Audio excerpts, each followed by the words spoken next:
आज आम से स्थित में पहुंचीचु जे पृथ्वी सारा जो कौन सी समस्या हो कोरोना भली महामारी हो किंबा तापरे अर्थनैतिक समस्या हो पृथ्वी सारा अन्य देश माने भारतर साहाय्य लोड़ुचंती एवं नरेंद्र मोदी जी को नेतृत्व खोजुचंती यह पृथ्वी सारा प्रशंसा पाउछि।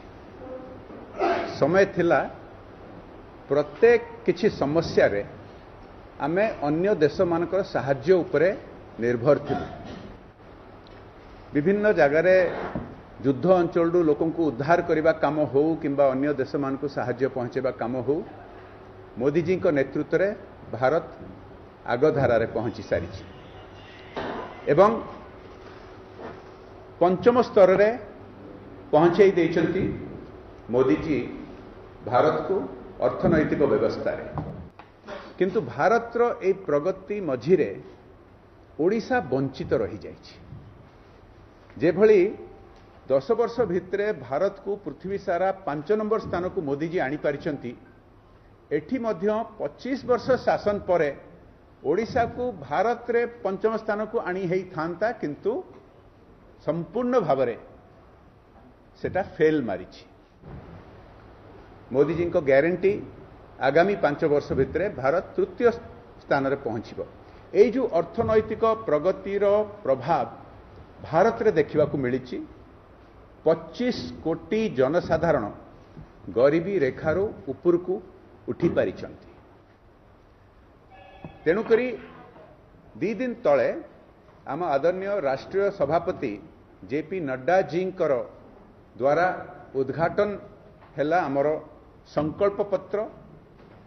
मु मीडिया बंधु मानकु अनुरोध करी जोटा कि अन्य दल मानकर हेई जाइछि परंपरा मोदी जी नेतृत्व में भारतीय जनता पार्टी एनडीए सरकार करिकी देखैछि जहाँ बहु दशंधीर संकल्प थिला।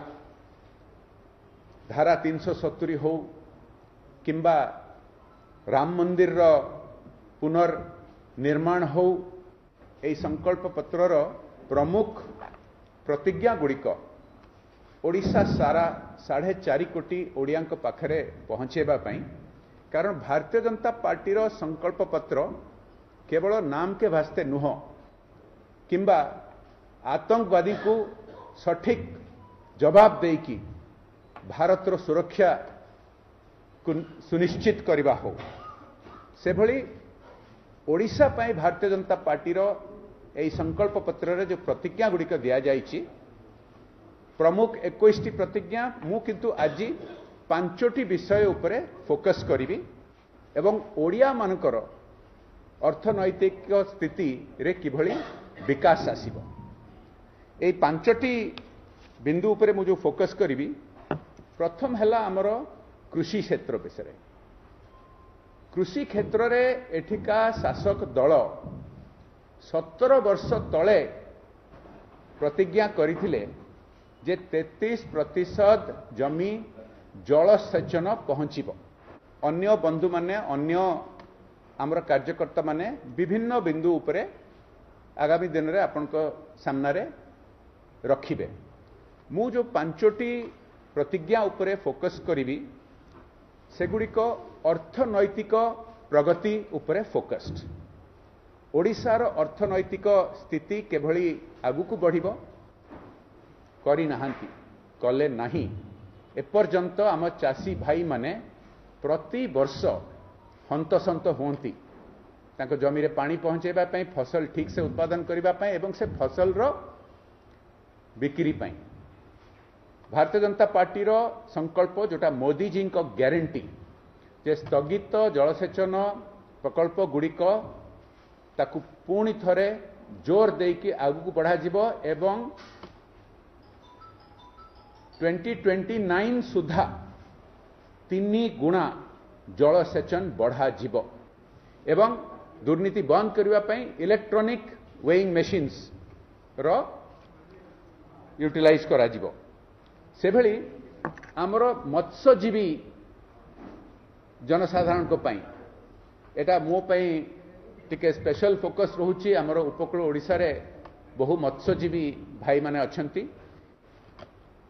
ता छड़ा चासी भाई मानकर आमदानी बढ़ेबा पई 3100 टंका प्रति क्विंटल रे धान प्रोक्योरमेंट करा जिवो।